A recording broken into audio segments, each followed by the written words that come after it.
Hi there, it's John here, and this is my slightly good repair, as best as we're going to get, to my TT-02 Audi Quattro. I accidentally bashed the front and done a repair. So what I've actually done here is, you can probably just see a little bit of scarring. I've managed to use some two-part epoxy glue to glue that in. Just waiting for the paint, because I had a little bit of touch-up paint just to touch it up so it looks and blends in.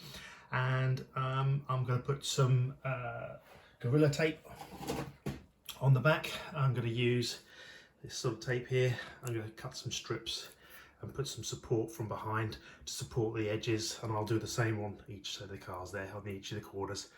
And a little bit of an update as a little repair job, and thanks for watching. Thank you very much indeed. Bye bye.